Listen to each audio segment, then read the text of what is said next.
At my granddaughter's school recital, my son-in-law's father grabbed Sophie by the wrist and yanked her off the stage because she'd embarrassed him in front of his business partner.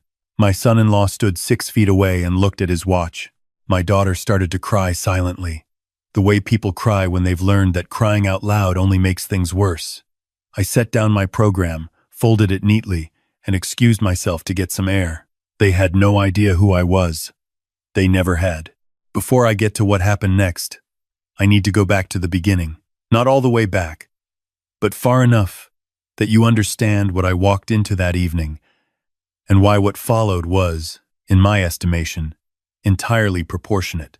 My daughter called me in late January, not to chat, just to tell me Sophie's spring recital was the first Saturday of May. She gave me the date the way someone reads off a grocery list, flat, efficient, nothing extra.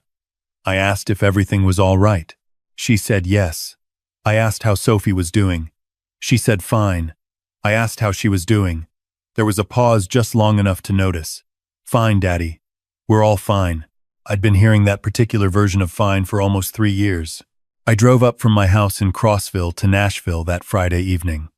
The kind of late April drive where the dogwoods are still holding on and the air smells like something new is about to happen. I was staying at a motel on the west side of the city. Nothing fancy. The kind of place that gives you a parking spot right outside your door and leaves you alone. My daughter had offered their guest room. I'd declined. I'd learned over the past few years that staying under that roof, even for one night, changed the dynamics in ways that weren't good for anyone. I'd met my son-in-law 4 years ago, 6 months before the wedding. He was handsome in the way of people who know it, confident in the way of people who've never had a reason not to be.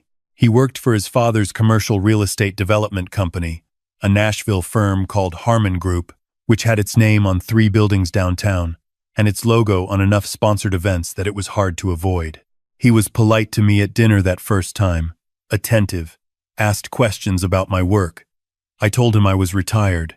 He asked from what? I said federal government, administrative work. He nodded and moved on, which told me something about him right there. He was only interested in answers that might be useful. His father, my son-in-law's father, I met for the first time at the rehearsal dinner. Richard Harmon was 67, broad-shouldered, the kind of man who takes up more physical space than his body requires. He had the handshake of someone who learned somewhere that grip equals dominance, and the laugh of someone who expects the room to join in. He told 3 stories that night, all of which ended with him making more money than someone who deserved it less. My daughter sat at the far end of the table and smiled at the right moments and refilled everyone's water glasses without being asked. I watched all of this and said nothing. I had 31 years of watching rooms, and this room told me everything I needed to know. The wedding was beautiful. My daughter looked the way brides look in the best moments lit from somewhere inside. Sophie was born 14 months later, and for a little while after that, when I visited or when they drove down to see me, things seemed manageable. Sophie was an extraordinary child from the start. Curious, determined, the kind of kid who asks 4 follow-up questions to every answer you give her. She loved science, bugs, weather patterns, the phases of the moon. She'd call me on Sunday afternoons and tell me what she'd been reading about. Dinosaur migration, black holes, why thunder follows lightning. I'd listen for as long as she wanted to talk. Over those 3 years, though, I watched my daughter change in increments small enough that maybe only a father would notice. She stopped calling for no reason. When she did call, she was always somewhere particular. The grocery store, Sophie's school pickup line, somewhere she could legitimately cut it short. The easy laugh I remembered from when she was young, the one that came out of nowhere and didn't care who heard it. That laugh went quiet. When I visited, she apologized constantly. For the house, for the meal, for Sophie being too loud, for things that didn't require apology from anyone. My son-in-law's father had a way of entering every room and rearranging it. Not physically, just atmospherically. When Richard Harmon sat down at a table, decisions about where to eat and what to order and when to leave somehow became his.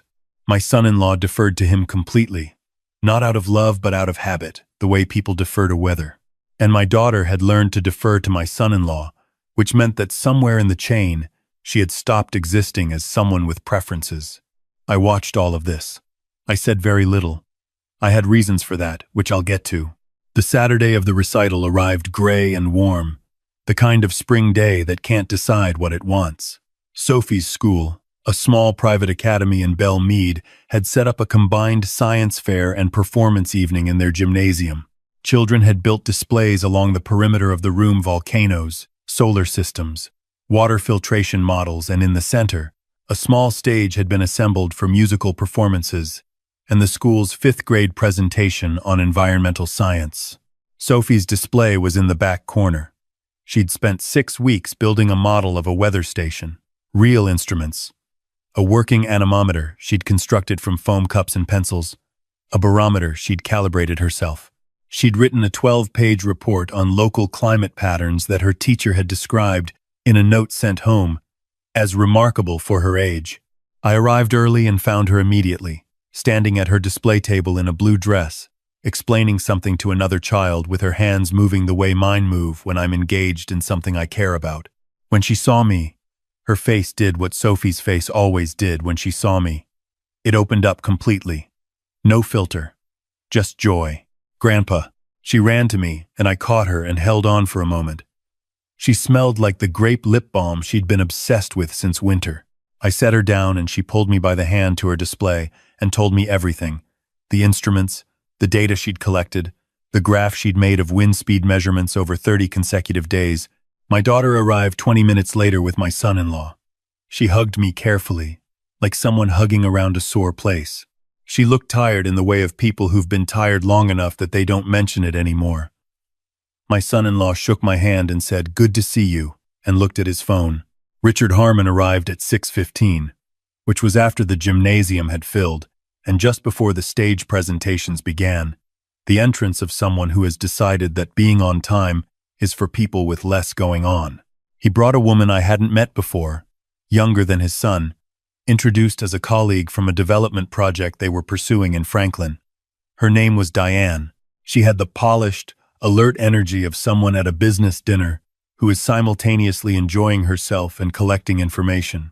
Richard moved through the gymnasium the way he moved through every space, like a man inspecting a property he was considering purchasing. He examined Sophie's display for approximately 45 seconds. "Weather," he said. "Practical." Then he looked at Diane and said something about one of their projects in a county 3 hours away that had required meteorological permits and how ridiculous the whole process had been. Sophie stood beside her display and waited for him to finish. "Nice job, kiddo," Richard said to her, already half-turned toward something else. I watched my daughter watch this. She smiled the smile of someone who has learned that expecting more leads to disappointment. The stage presentations began. Sophie's class performed second, a 15-minute piece on watershed conservation that the children had written themselves. Sophie had a speaking part, 2 full paragraphs she'd memorized about rainfall patterns and agricultural runoff. She delivered them clearly, without the usual fidgeting of 8-year-olds in front of audiences. She was precise. She was confident. She was absolutely her mother's daughter from before. When her section ended, Sophie looked into the audience. She found me first. I gave her a thumbs up. She found my daughter, who was already wiping her eyes quietly. Then she found my son-in-law's father, sitting 2 rows up with Diane, and she gave a small wave.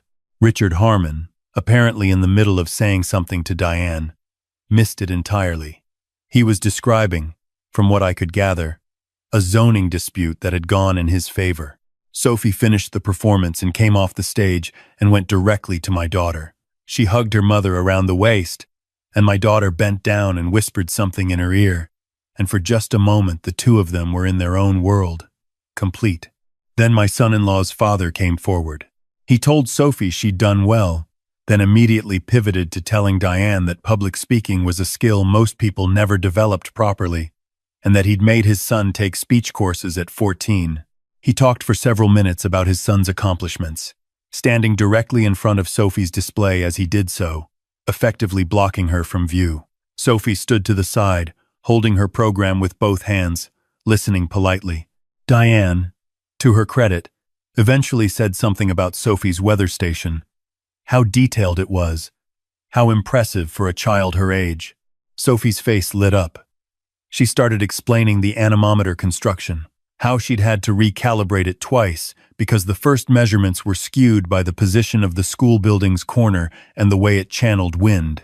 Richard Harmon's expression shifted in a way I recognized immediately. Not anger yet, just the early movement toward it. The slight tightening around the eyes of someone who is used to being the most interesting thing in any room and has just noticed that something else has captured an audience he considered his. "That's enough on the wind thing," he said. His voice was easy, almost amused. "I think Diane gets the idea." Sophie glanced at my daughter, then back at Richard. "But I haven't explained the barometer yet. It took me 3. Richard Harmon put his hand on Sophie's shoulder. He squeezed once, a silencing gesture. "Sophie, enough. You're monopolizing the conversation. What's the first rule your father's been teaching you?" Sophie said nothing. She looked at the floor. "What's the rule?" "That I should listen more than I talk," Sophie said, very quietly. "That's right." He patted her shoulder once, removed his hand. "Now let the adults visit."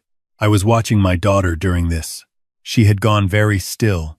The stillness of someone who has learned that any movement in the wrong direction makes things worse. My son-in-law was looking at his phone. Sophie moved to stand beside me. I put my arm around her shoulders. She leaned into me without saying anything, which was very unlike her. The evening continued. There was a reception afterward, coffee and small cookies on folding tables. Richard and Diane fell into conversation with another parent, who apparently knew one of Richard's business associates, and the conversation turned entirely to commercial real estate in 3 counties east of Nashville, the kind of conversation that expands to fill whatever space is available. Sophie drifted back to her display table. A few other parents stopped by, asked questions, and she answered with her usual precision, though quieter now. I watched her measure each answer before giving it, checking the room first. That was new. That carefulness was new. Around 7:30, Sophie's teacher came by and told her the displays would be photographed for the school newsletter, and asked if Sophie could stand beside her weather station for a photo. Sophie agreed, her brightness returning somewhat, and she repositioned her instruments and straightened her display cards with the seriousness of a scientist reviewing equipment before a test. Diane came over to watch, genuinely interested, asking Sophie a question about the barometric readings, and Sophie was in the middle of a very good explanation, the kind of spontaneous, unguarded explanation she gave to me on Sunday phone calls when Richard Harmon appeared at her shoulder. He said something to Diane about the car, that they needed to head out shortly. He had an early morning. And then he looked at Sophie and said, "Time to wrap it up." But Grandpa Harmon, the photographer, hasn't come yet, and he reached out and gripped her wrist and pulled her, not violently but firmly, the way someone moves an obstacle. "Come on, we're not waiting for pictures," he said. "Some of us have real work tomorrow." Sophie stumbled forward a step. Her display card fell. The foam cup anemometer tilted, and one of the cups cracked against the edge of the table. Sophie looked at it. Her eyes went bright with tears she was too proud to release in public. My son-in-law, who had been 6 feet away, looked up from his phone, assessed the situation in approximately 1 second, and looked back down. His mother's event, his father's call, that was the calculation. I could see it. My daughter stepped forward. She started to say something, but my son-in-law put his hand briefly on her arm, and she stopped. I looked at my granddaughter. Her chin was up. She was holding it together with the focused effort of someone who has learned, too young, how to hold it together. I said, "Excuse me for a moment." My voice came out steady, which it almost always does when I need it to. I picked up the fallen display card and set it back carefully. I looked at Sophie and said, "Don't touch the anemometer. I'll fix it before we leave." Then, I walked toward the exit. Outside, the parking lot was half empty, the spring evening gone properly dark. I stood in the far corner near my car and took my phone out of my jacket pocket. 31 years with the FBI does a number of things to a person. It teaches you patience that most people find unsettling. It teaches you to document, always, instinctively, the way other people reach for their phones to check messages. It teaches you that the most useful power is the kind that doesn't announce itself, and it gives you, over 3 decades, a network of people who take your calls at 7:30 on a Saturday night. I dialed a number I knew from memory. My former partner, who had retired 2 years after me and now ran a consulting practice that worked with federal agencies on financial investigation cases, answered on the 3rd ring. He said my name like a question. I told him where I was and why, briefly. Then I told him what I knew about Harmon Group. Not speculation. Facts. Things I had assembled carefully over 2 years of watching and listening and cross-referencing public records the way I'd been trained to do. I told him about the rezoning approvals on 3 separate projects that had moved through county planning offices with unusual speed. I told him about a subcontracting arrangement that appeared in public documents, but whose payment records, when I'd requested them through a public records filing, showed figures that didn't line up. I told him about a conversation I'd overheard between Richard Harmon and my son-in-law 18 months ago at Thanksgiving, parts of which I'd written down afterward from memory because that was habit. Because 31 years doesn't just stop. My former partner was quiet while I spoke. When I finished, he said, "You've been sitting on this." "I was waiting," I said. "There's a difference." He said he'd make some calls. I went back inside. Sophie was standing at her display table with her teacher, who had found the photographer after all. When Sophie saw me coming, she watched my face. I gave her a small nod. She seemed to read something in it, though I couldn't have said exactly what. I repaired the anemometer with a piece of tape from the supply table near the coffee station. Sophie posed for her photo. She stood straight, one hand resting on her barometer, the other at her side, and she looked directly into the camera with the composure of someone twice her age. Richard Harmon and Diane left without ceremony. On the drive home that night, I thought about the question I'd been asking myself for 2 years. My daughter didn't know what I'd done before retirement. Not specifically. She knew I'd worked for the federal government. She knew it had involved law enforcement in some capacity. She knew it was something I didn't discuss in detail. Partly because I'd signed things, partly because it was simply a habit of mind I'd never fully shed, and partly because I'd chosen, after 31 years of being Special Agent Frank Calloway, to spend my remaining years being her father. Just her father. Not an asset, not a resource, not a former badge carried around to impress or intimidate. I'd watched Richard Harmon dismiss me at the wedding rehearsal dinner, at every Thanksgiving, at every interaction across 4 years, because I was a retired federal employee living in a small house in Crossville who drove a 12-year-old truck and didn't play golf. I'd let him. I'd watched him absorb my daughter into his orbit and teach my son-in-law to do the same. And I'd watched my granddaughter learn to make herself smaller in rooms where Richard Harmon was present. I'd waited. I'd documented. I'd thought about proportionate response, the way I'd been trained to think about it. That Saturday in May, watching Sophie hold her chin up while a man who should have celebrated her instead dragged her by the wrist away from the best thing she'd built all year, I decided I had waited long enough. 3 days later, my former partner called back. "There's interest," he said. "More than casual. The rezoning pattern you described matches a methodology that's come up in 2 other jurisdictions in the last 4 years. They've been building towards something. What you have may be the connective tissue." He put me in contact with a special agent in the Nashville field office. A woman, thorough, about 40, who came to Crossville the following Thursday and sat at my kitchen table for 2.5 hours. I gave her everything I had. Documents, dates, the conversation I'd transcribed from memory, public records, and what they suggested when read alongside each other. She listened the way good investigators listen, mostly quiet, occasionally redirecting, never suggesting what answer she was hoping for. Before she left, she looked around my kitchen. The degrees on the wall that I hadn't bothered to take down: a criminology degree from the University of Tennessee, a master's from Georgetown, a commendation plaque from a case in 2009 that had been in 3 newspapers and that I had moved to the hallway because I got tired of looking at it. She read them without comment. "You're Frank Calloway," she said.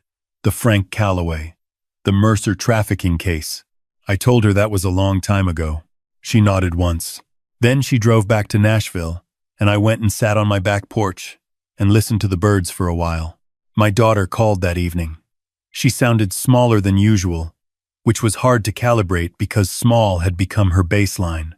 I asked if she was all right. She said, of course. I said her name. Not anything else. Just her name. The way I'd said it when she was young, and I could tell something was wrong before she could figure out how to say it herself. She was quiet for almost a full minute. He told me I embarrassed him, she said finally. At the recital. Because I almost said something when his father grabbed Sophie. He said, I have no sense of appropriate timing, that I always want to make things bigger than they need to be. I listened, she said. Maybe he's right. I said, he's not right.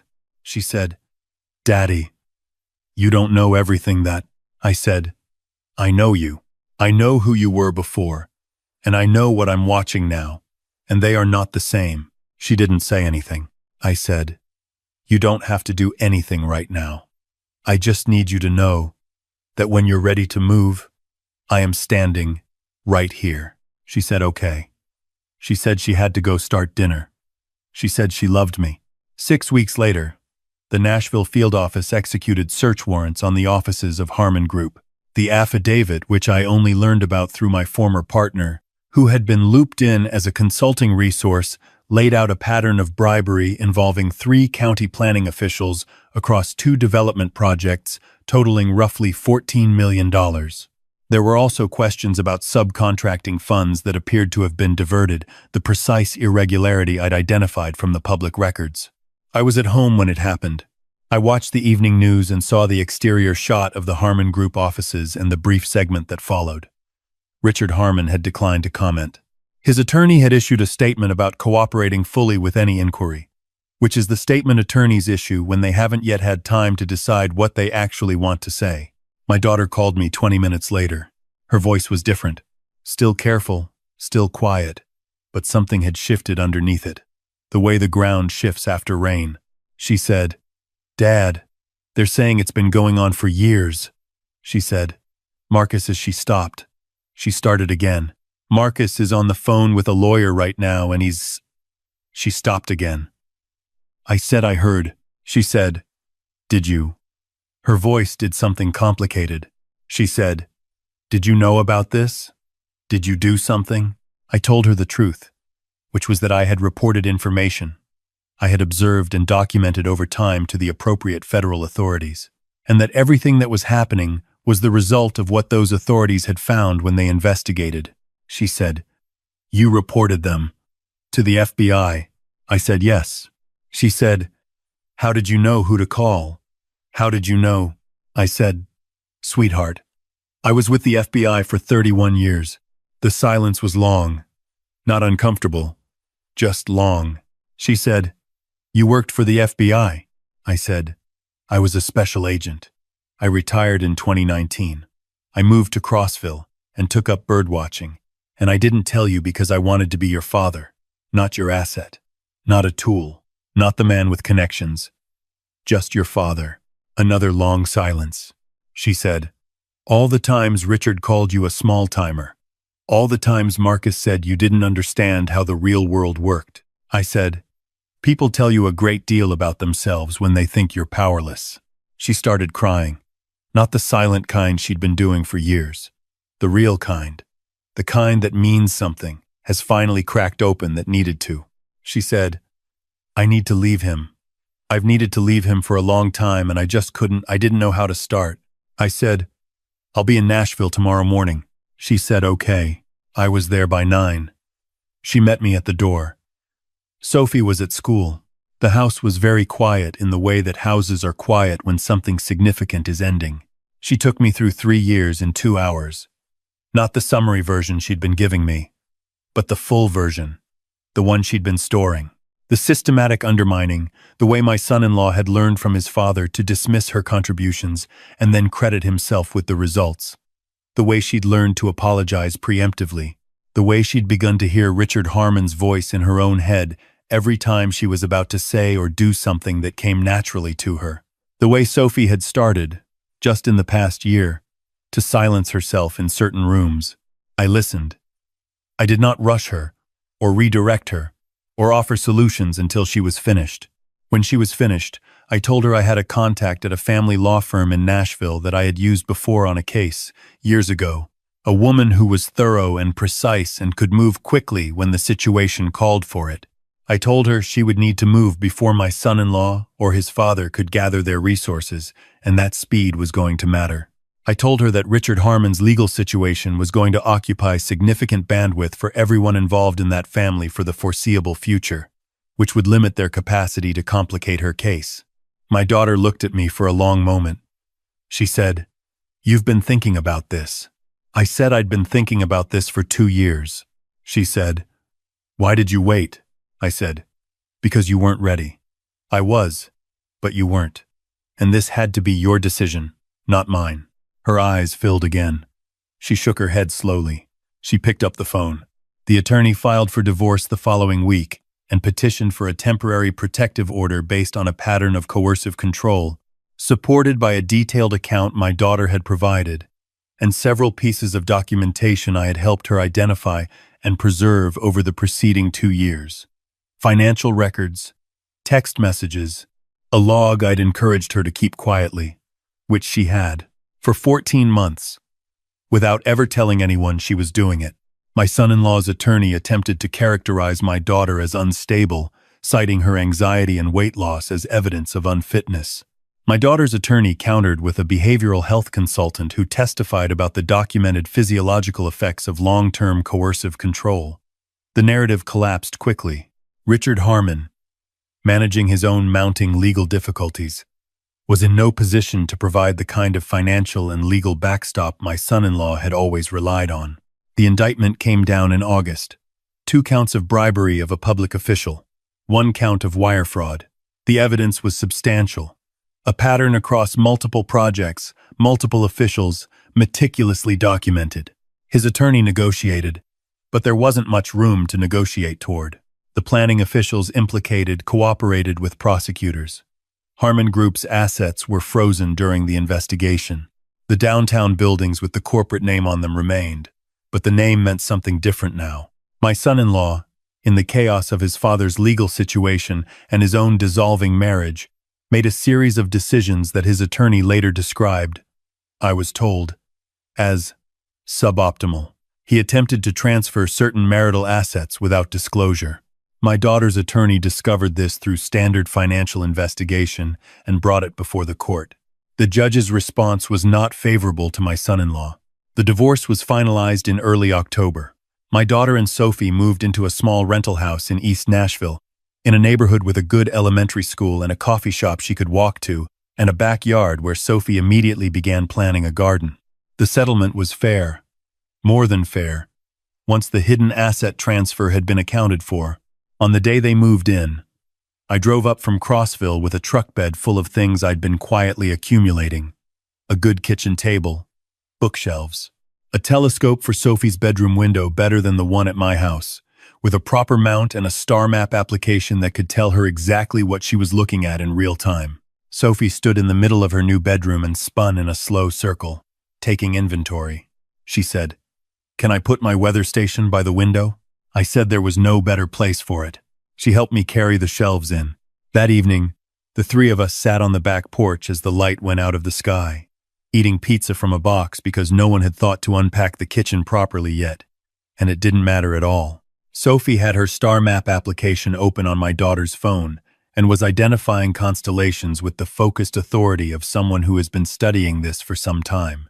"Grandpa," she said, "did you know the light from some stars takes so long to reach us that the star might not even exist anymore by the time we see it?" I said I did know that. She said, "That's weird and amazing at the same time." I said most true things are. My daughter leaned her head back and looked up at the sky and breathed in a way I hadn't heard her breathe in years, easy, open, like someone who has just put down something very heavy. "Dad," she said. I looked at her. She said, "All those times you sat at their dinner table, all those times Richard talked about people like you, small houses, small lives, people who didn't understand how things worked. You never said a word." I said I heard everything I needed to. She shook her head slowly. She said, 31 years. Special agent. I said, It stopped being who I was when I retired. I didn't want to carry it into everything. I didn't want you to see me through that. I wanted to be your father. She said, "You were always just my father." I said, "I know." "That's why it worked." She laughed. A real laugh. The one I remembered. Sophie looked up from her phone to find the source of it and then started laughing too. The reflexive laughter of a child who loves the sound of her mother being happy, without needing to understand the reason. We sat outside until Sophie found Saturn. The criminal proceedings against Richard Harmon concluded the following spring. He was convicted on both bribery counts and the wire fraud charge. Sentencing was in March. I attended, sitting in the public gallery, the same way I'd sat in courtrooms for 31 years, watchful, quiet, taking in the room. His attorney argued for leniency, citing his community standing, his philanthropic record, the significant financial losses he'd already sustained. The prosecutor was young and thorough. He played recordings, presented financial records, walked the jury through a timeline assembled with the patience of people who take this work seriously. Richard Harmon sat at the defense table in a gray suit and listened to his own legacy being disassembled piece by piece. He received 3 years. Given the sentencing guidelines and his age and his attorney's efforts, it could have been more. I thought it was proportionate. Outside the courthouse, my former partner found me on the steps. He looked older than when we'd worked together, which meant I probably did too. He said, "You built a solid case. Gave them everything they needed to close it properly." I said the facts did the work. He said, "You always said that." I said it was always true. We shook hands and I drove back to Crossville. My son-in-law, separated from his father's resources and his father's reputation, had settled into a smaller version of his former life in a different part of the city. He complied with the court orders. He paid what he was required to pay. He requested his scheduled time with Sophie and, to his credit, showed up consistently. Sophie came home from those visits quieter than usual, but not unhappy. My daughter said she was watching carefully, and so far there was nothing to act on. Some people learn from consequence, and some people simply endure it. I wasn't certain yet which category my son-in-law occupied. Time would make that clear.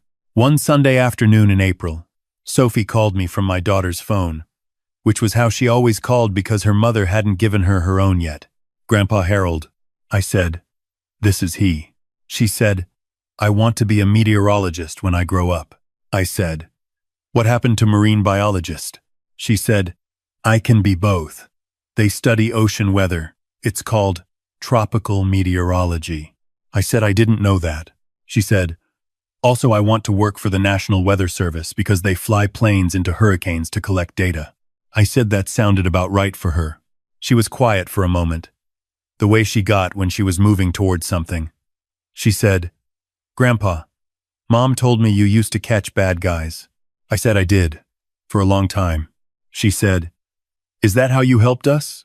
I thought about how to answer that in a way that was honest and age-appropriate and didn't simplify things too much in either direction. I said, "I learned how things work a long time ago, and when your mom and you needed help, I used what I knew." She processed this. She said, "Like how I used what I knew about wind patterns to build the anemometer better the second time." I said, "Exactly like that." She said, "Okay." She said, "I have to go. We're making enchiladas." I said goodbye and sat with the phone in my hand for a while after she hung up. I thought about 31 years of work that had taken me into rooms most people never see, had asked me to understand motivations most people don't want to consider, had required me to sit patiently in positions of apparent powerlessness and wait for the moment when action was possible and proportionate and right. I thought about Richard Harmon at every dinner table, talking about value and substance and what it meant to be someone who mattered, and dismissing me each time with the comfortable confidence of a man who measures worth in a way that doesn't require him to look very hard. I thought about my daughter at that table, making herself small, apologizing for things that didn't require apology. I thought about Sophie at her display table, her chin up, the anemometer cracked, holding it together. The crayon drawing Sophie had given me at Christmas was on my refrigerator. 3 figures in a backyard under a large yellow sun. She'd labeled them carefully in her block letter printing. Grandpa, Mama, me. Under that, in slightly uneven letters, my family is the bravest. I wasn't sure I'd earned bravest. I'd been patient, and patient is different from brave. Brave is what my daughter had been when she picked up the phone and called the attorney. Brave is what she was. Every day she got up and rebuilt something that had been systematically dismantled for 3 years. Brave is what Sophie was when she stood in front of an audience at 8 years old and spoke clearly about rainfall patterns and didn't flinch. I just knew how to make a phone call. The spring evening was cooling off, and the birds in the tree line behind my yard were finishing their last announcements of the day. I had leftover soup on the stove that I should heat up. I had a book I'd been meaning to finish for 2 weeks. I had Sunday phone calls with Sophie to look forward to, and monthly drives up to Nashville for dinner that were starting, only recently, to feel like something other than reconnaissance. Mostly I had the particular satisfaction of a man who spent 31 years understanding that justice is not a single dramatic moment. It is patience, assembled into process. It is observation converted into documentation. It is knowing when to speak and what to say and who will listen. And it is understanding that the quiet grandfather in the small house with the 12-year-old truck is almost never who the room thinks he is. Richard Harmon was right about one thing. In the end, it pays to know how the real world works,